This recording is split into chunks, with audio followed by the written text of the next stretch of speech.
अस्सलाम वालेकुम व्यूवर्स, कैसे हैं आप। आज ही हम आपके लिए बना रहे हैं बहुत ही मज़ेदार और बहुत ही जो है वो तवानाई और ताकत से भरपूर गाजर का मुरब्बा सर्दियों की मुनासबत से। तो 2 किलो जो है वो हमने गाजरें जो है वो ले ली हैं। उसको छीलने के बाद हमने इस शेप में जो है उसके डंडल दरमियान से निकाल के, तो इस तरह से जो है हमने उसको जो है वो इतने साइज में जो है वो हमने इसकी कटिंग जो है वो कर ली है। और साथ ही हमने 2 किलो गाजरें ली हैं, तो 1 किलो जो हमने है जी चीनी ले ली है। तो आप चाहें तो इसकी मिकदार इससे भी मजीद भी कम कर सकते हैं, और अगर ज्यादा आपको मीठा पसंद है तो थोड़ा बढ़ा सकते हैं।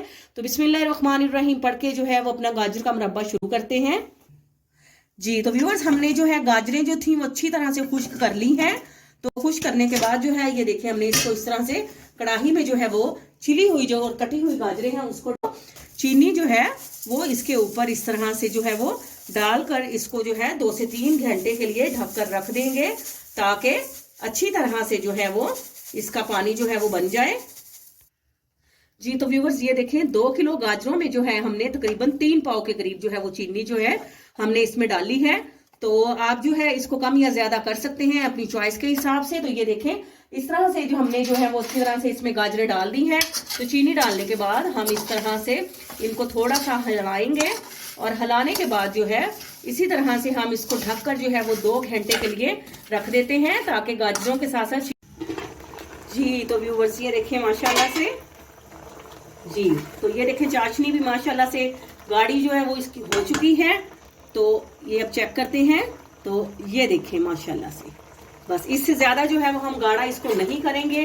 तो गाजर भी हम चेक कर लेते हैं। ये देखिए माशाल्लाह से सॉफ्ट हो चुकी है। बस इसको ज्यादा ओवर कुक आपने नहीं करना है। तो इस टाइम पे हम इसमें डालेंगे जी बादाम। आप चाहें तो इसमें काजू भी मैं इसमें थोड़ा सा ऐड करती हूँ। और इसको जो है हम बेहतरीन इसको अच्छी तरह से इसको मिक्स करेंगे और आपको डिश आउट करके दिखाते हैं जी। तो व्यूवर्स, माशाल्लाह से बिल्कुल बेहतरीन जो है हमारा गाजर का मुरब्बा जो है वो तैयार हो चुका है। तो आप अपने कमेंट्स में जरूर बताइएगा कि आपको जो है हमारी गाजर के मुरब्बे की रेसिपी कैसी लगी है। मुझे जो है इसमें काजू बहुत पसंद है, इसलिए मैं इसमें काजू भी डाल रही हूँ। आपके कमेंट्स का इंतजार रहेगा। आपसे इजाजत लेते हैं, फी अमान अल्लाह जी। तो व्यूवर्स, ये देखिए माशाल्लाह से इनको हमने अब अच्छी तरह से जो है वो मिक्स कर लिया है। तो अब हम इसको जो है वो मीडियम फ्लेम पर जो है वो इसको 10 मिनट के लिए जो है हम इसको ढक कर रख देते हैं, ताकि गाजरें भी अच्छी तरह से गल जाएं और मुरब्बा भी हमारा जल्दी से जल्दी तैयार हो जाएगा। इंशाल्लाह आधे घंटे के अंदर अंदर जो है हमारा गाजर का मुरब्बा बिल्कुल बेहतरीन रेडी हो जाएगा। तो इसको मीडियम फ्लेम पर हम जो है वो ढक कर रख देते हैं 10 मिनट के लिए।